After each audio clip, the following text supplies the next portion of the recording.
Hello students and welcome to my class called as Biology with Sanjay. Today we will be discussing about another topic of ecology, and that is environment. To begin this topic, we need to understand something.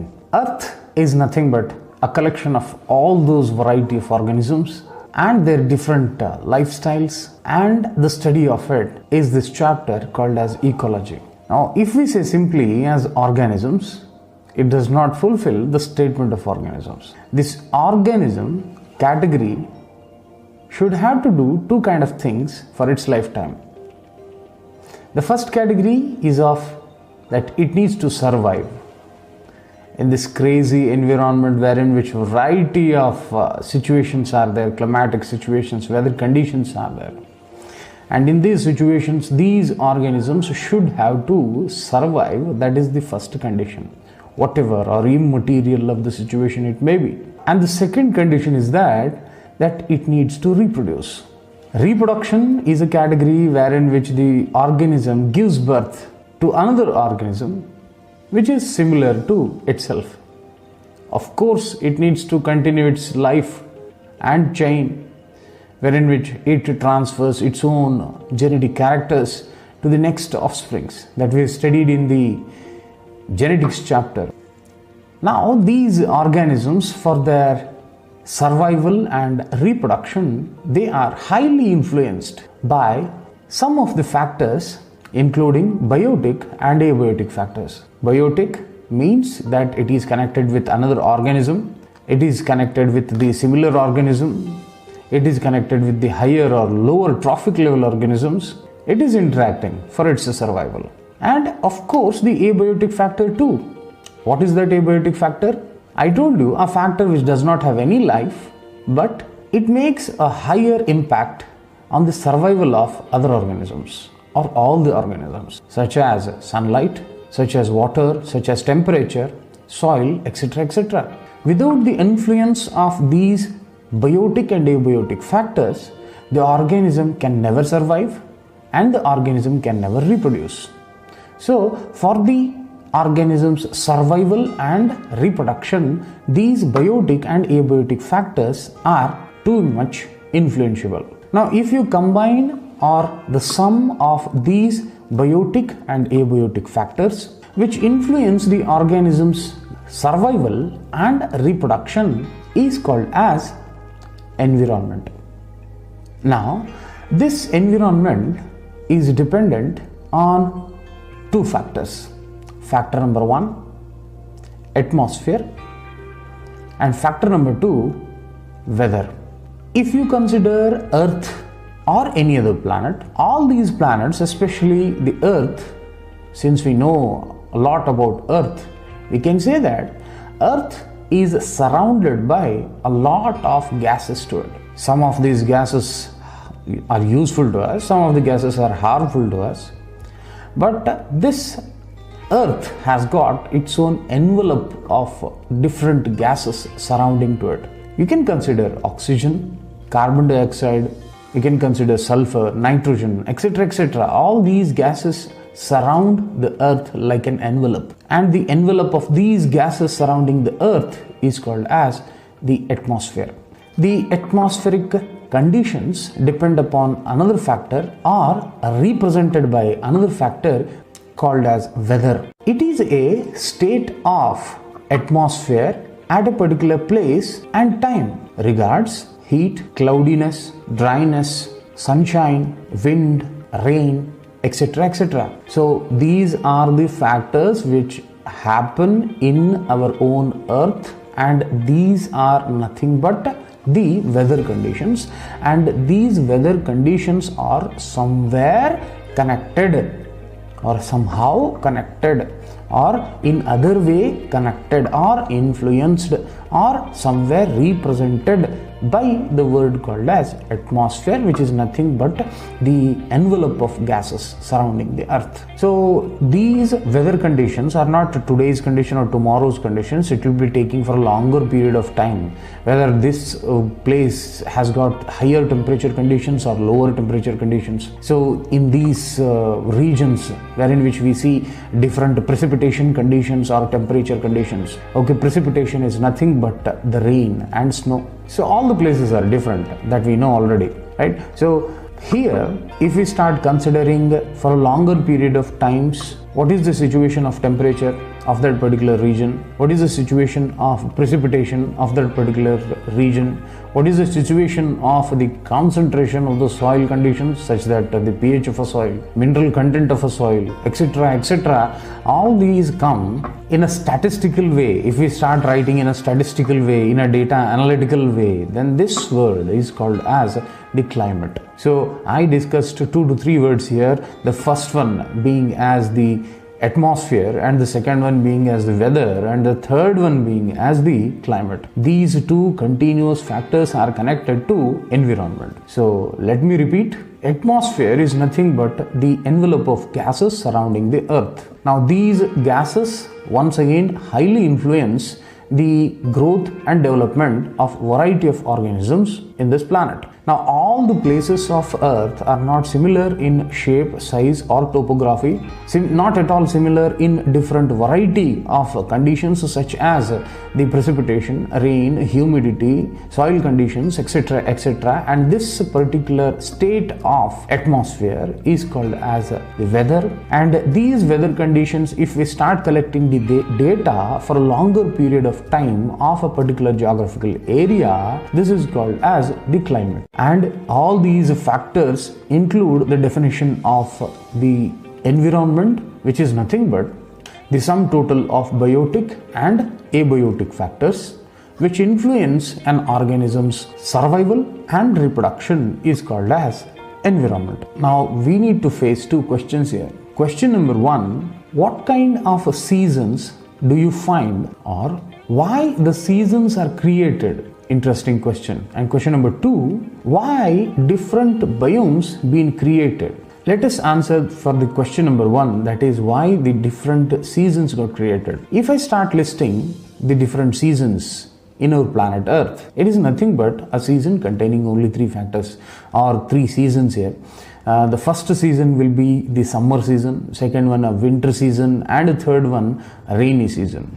Why actually these seasons are being created? We need to follow 2 steps here, 2 points here. And those 2 points are the first one. So remember the sun, and the sun is surrounded by a lot of planets to him, and these planets have got a tendency of rotation. Let us consider only with respect to Earth now. Now Earth has got a tendency of tilting in its own axis. So when it rotates in its own axis from start to end, it creates a day, and generally it takes 24 hours, and it is not at all stopping itself after one rotation. While rotating itself in its own axis, it is even rotating the sun also. So when it starts from its position and starts rotating in its own axis and continues to rotate around the sun from start to end, it takes 365 days more or less, or similar way. That concludes a year. So because of these movements wherein which around the sun creates different seasons in the planet Earth. So if someone asks you a question that why different seasons got created in the planet Earth, you can easily say that it is because of 2 points. Point number 1, that the Earth is tilting in its own axis, or the Earth is rotating in its own axis, and the second one being the Earth is even rotating the sun also. Very easy, right? So if we go for another question called as why the different biomes had been created, what is the reason? So before why, let me tell you what are the different biomes present in planet Earth. Point number 1, we have got a tundra. If we take an example, a tundra, a rainforest, a grassland, a tropical forest, a desert, all these are different biomes. As I explained in my previous video, wherein which I told you that biomes are of different types. Biomes do not have the same weather conditions. biome do not have the same atmospheric conditions. One biome might contain a lot of different ecosystems, and these ecosystems once again do not have the same weather conditions. And the question comes, why these biomes are getting created? The answer is very simple. In these biomes, if we take the annual, in these biomes, if we consider for 365 days, the quantity and intensity of the temperature, the quantity and intensity and duration of the precipitation is not at all same. It keeps on changing. It is not at all same.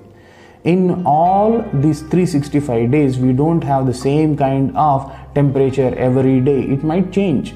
It might be there for some period of time, but after that it changes. So in all the places of earth, we do not see the same kind of weather conditions. Someday it might be hotter and someday it might be colder. We don't know. So these conditions were in which, if we consider for 365 days or 1 year, if we take an average of it, if we take a mean of it, we can consider that the average mean temperature and intensity of precipitation, the quantity of precipitation is not at all same. So as I was telling you that if we consider 365 days of planet Earth, of different regions of this planet Earth, we don't see same kind of temperature and the rain conditions. So we have to remember and we have to understand these 2 points where in which the annual mean temperature is not same and the annual mean precipitation is not at all same.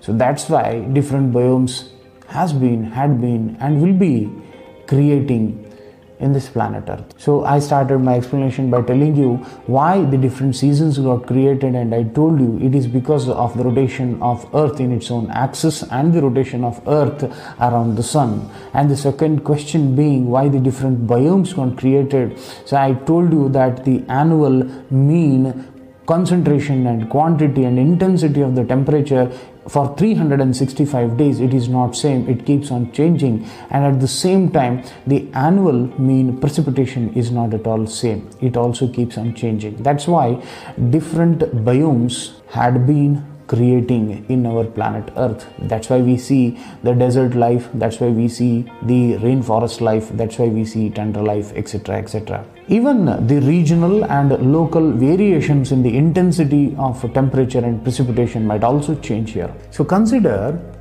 a diagram here as shown in your screen and even in our NCERT textbook. We can say here that this is a graph or a table which expresses itself into two scales, x-axis and y-axis. If we take a look at this picture, it represents us about the biome distribution with the annual temperature and precipitation. From this picture we can say that we have got different biomes, and these biomes are listed as 6 numbers, named as the desert biome, Arctic and alpine tundra biome, grassland biome, temperate forests, coniferous forests, tropical forests. And in this diagram itself, they have given very nicely about the precipitation values and temperature values, and these are important, students. We need to remember these values very nicely and quickly. Right? So here if you consider about the desert, we can say that, observe the diagram, we can say that in the desert 50 centimeter precipitation as a mean average annual precipitation and 20 to 25 degrees Celsius as a mean annual temperature we can see in deserts, which is actually high. That's why the condition of desert is like that. Go for the second one called as the Arctic or alpine tundra. You can observe that the average or mean annual precipitation is somewhere around 5 to 120 centimeter and 0 degree to 2 degrees Celsius as an average or mean annual temperature. go for the third one called as the grassland biome, wherein which we can say that 40 to 100 centimeter is an annual precipitation average value and 20 to 25 degrees Celsius as a mean annual temperature. The same case goes to temperate forests, 60 to 200 centimeter and 7 to 23 degrees Celsius with respect to temperature. Now, in case of coniferous forests, 50 to 250 centimeter for the mean precipitation value and 0 to 13 degrees as the mean average annual temperature. We have got the last one, that is tropical forest.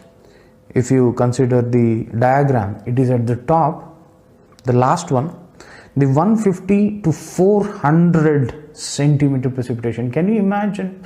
150 to 400 centimeter precipitation is too much. So that's why tropical forests are very rich in the greenery and plantation and the flora. That's why too much of so many fauna we can see in tropical forests. And even we can see that 20 to 25 degrees Celsius as a mean or average annual temperature conditions also there. So in case of tropical forests, this is the condition, and in case of deserts, that is the condition, and in case of tundra, this is the condition. So we have seen three different variations here. The first one being the desert, wherein which highest temperature you can see for all over the year, and even the precipitation or rain or snow conditions are also very less or no in case of the desert, wherein which if you consider the extreme opposite in case of the tundra, wherein which the precipitation value is somewhere around you can say that 0 to 2 degrees Celsius as the temperature and 5 to 120 centimeter as a precipitation value, which is too good actually. But it is not at all good for the organisms to survive. Very less organisms stay in the Arctic or alpine tundra. But if you consider the temperate forests and coniferous forests, we can say that 60 to 200 centimeter and 50 to 250 centimeter is quite good for the precipitating conditions and even the temperate conditions. Right? So this is about the distribution of biomes with respect to the mean annual temperature and even the precipitation conditions. In this chapter, students, we've studied about the environment. We've studied about why the different seasons got created. We've studied about why the different biomes got created. We've studied what actually this particular photo or the diagram of this chapter explains us. It shows us the distribution of the biomes. It shows us the conditions of the biomes. It shows us where actually you see the extreme conditions, and it shows us where actually you see the moderate conditions. Extreme in the sense lower extreme, and extreme in the sense higher extreme. Lower extreme in the sense very lowest temperate conditions and even the precipitate conditions. Higher extreme means of course the higher temperature conditions and even higher precipitative conditions also.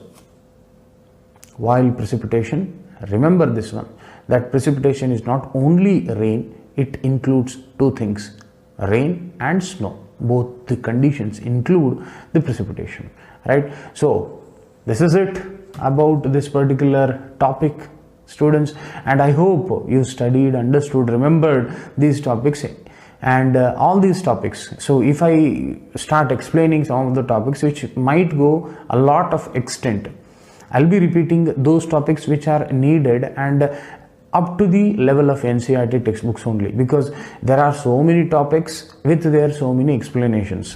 Whatever that is needed to us, we will be studying only that thing with respect to our PUC syllabus. Okay, so if I start explaining about climate, if I start explaining about the weather, if I start explaining about environment, atmosphere, it takes a lot of time. But we don't want extra information, we just want what is required to our NEET. Okay, so this biome distribution diagram and the definition of and the reasons of different topics I have told you, right? So please do study these topics, and we'll see again and again.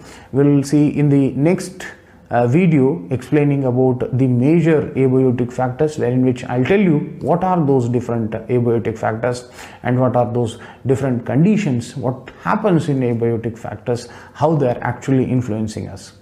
Anyways, this is Sanjay signing off, and we'll meet once again. I'm giving you this assurity, and stay blessed, stay sharp, and study well.